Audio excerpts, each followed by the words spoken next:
Hello, my name is Delaney and I'm going to show you how to make garlic scape pesto.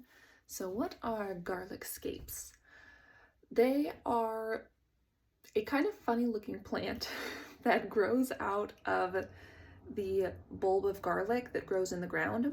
So the scapes are these long, thin, kind of curvy green stalks that grow out of those garlic bulbs in the ground. And they look almost like a cross between like green onions and chives, if you're familiar with those plants.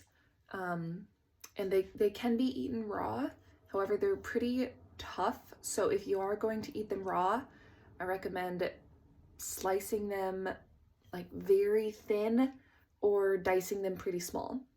Or you can blend them up raw into a sauce or a dressing like we're going to do today. You can also cook them in a lot of different ways.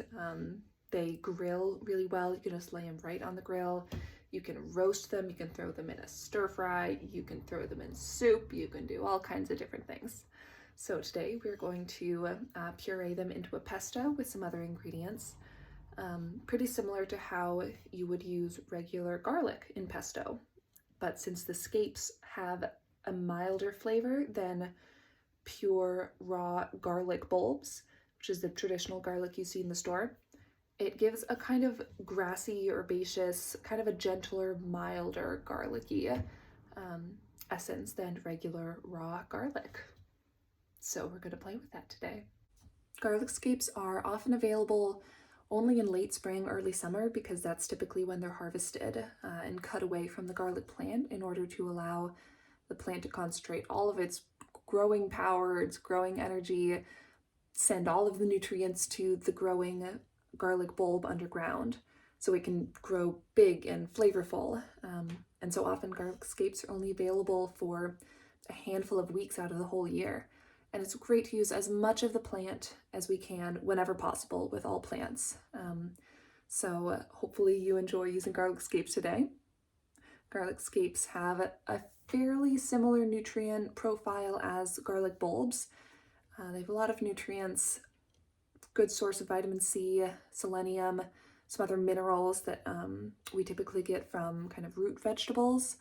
Also a compound called allicin, which is highly concentrated in garlic plants and has been shown to have some really powerful anti-cancer properties. And in general, eating a lot of plant-based foods means we're giving our bodies a high dose of all the nutrients it needs to keep all of our biological processes running smoothly, to build all of our neurotransmitters, to support our mental health, and all of the different physical pathways and processes happening in our body all the time. So eating a lot of plants is usually a very good thing, and eating as much of the plant as possible really helps not only the earth and the greater food systems that humans are a part of, it also helps our bodies because we're getting some different nutrients than maybe we're used to getting from only eating the same couple of fruits and vegetables all the time. So as somebody who often only uses the bulb part of garlic, it's great to use garlic scapes too. Even though it has somewhat of a similar nutrient profile than garlic bulbs, a little bit different. And again, it's using the whole plant, so we're limiting waste that goes back into the earth or into landfills, and we're supporting local farmers who then get income from us purchasing the entire plant that they spent time, money, energy, input, resources growing. So a lot of pros. Okay, here are our ingredients. We have some olive oil, lemon juice, salt and pepper, Parmesan, some walnuts.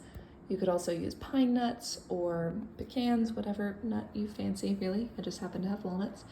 Our basil, our chopped garlic scapes, and now we're going to throw it all in a food processor and blend it up. I like to just kind of roughly estimate this kind of sauce. I did about a third a cup of walnuts, about a third a cup of Parmesan cheese, like a quarter cup of olive oil, half teaspoon salt and pepper, half tablespoon-ish of lemon juice, and then about a half cup of garlic scapes, or like about 8 scapes roughly chopped, and then maybe about a cup of basil. You could do more basil if you want it more basil-y, or even add some other leafy greens like kale in if you want. but you just throw it all in your little food processor, or a blender works too. And now we're gonna blend it up. Okay, this is our final product. Beautiful bowl of homemade pesto, fresh garlic scapes, and here we go.